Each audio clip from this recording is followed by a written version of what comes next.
বগ্রমার অহংকার দমন করে সত্য প্রকাশ। ব্রহ্মার ভুল ধারণা। বগ্রমা এক মহাকল্প দীর্ঘ আয়ুষ্কাল লাভ করেছিলেন, তাই তার মনে এই ভ্রান্ত ধারণা জন্মেছিল, আমাদের ব্রহ্মলোক চিরস্থায়ী, আমরা কখনো ধ্বংস হব না, আমাদের চেয়ে শ্রেষ্ঠ কেউ নেই।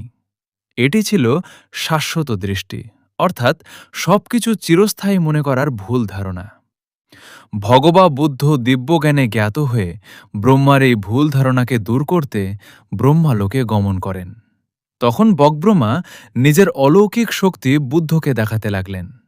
তিনি নিজেকে অদৃশ্য করলেন, কিন্তু বুদ্ধের সম্মুখে অদৃশ্য থাকতে পারলেন না। অপরদিকে বুদ্ধ যখন নিজেকে অদৃশ্য করলেন, তখন অসংখ্য ব্রহ্মা শুধু তার কণ্ঠস্বর শুনতে পেলেন, কিন্তু তাকে দেখতে পেলেন না। ফলে তারা নিজেদের দুর্বলতা, অলৌকিক শক্তিকে স্বীকার করল। ৩. বুদ্ধের উপদেশ। অলৌকিক শক্তির প্রতিযোগিতার পর অহংকার ভেঙে যাওয়া ব্রহ্মাকে বুদ্ধ বললেন, হে ব্রহ্মা, তুমি দীর্ঘ মহাকল্প আয়ু লাভ করেছ বলে অতীত জন্মগুলো ভুলে গেছ। আজ যে ব্রহ্মসম্পদ তুমি ভোগ করছ, তা পূর্বজন্মের কুশল কর্মের ফল মাত্র। এ আয়ুষ্কালও স্থায়ী নয়। বুদ্ধ আরও উপদেশ দিলেন যে পঞ্চস্কন্ধ, আয়তন ও ধাতু সংস্কার ধর্মগুলো সবই নশ্বর প্রকৃতির স্বভাব। যে কোনো লোকে বা জগতে অবস্থান করুক না কেন, সবকিছুর উপরই অনিত্য, অনিচ্ছা স্বভাবধর্মী। ৪.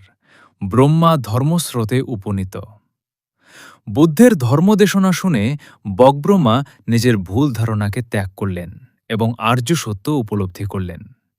তিনি গভীরভাবে অনুধাবন করলেন যে এই সংসারের সর্বসংস্কার অনিত্য, একদিন বিনাশের মধ্য দিয়ে শেষ হয়ে যায়। সংবেগ জ্ঞান জাগ্রত করা। যদি মহান ব্রহ্মাও অনিত্যতাকে অতিক্রম করতে না পারেন, তবে সাধারণ মানুষের জীবন তো শিশির বিন্দুর মতো ক্ষণস্থায়ী। তাই জীবন বর্তমান নামরূপ থাকতে অপ্রমাদের সহিত লোকোত্তর ভাবনা অনুশীলন করা উচিত।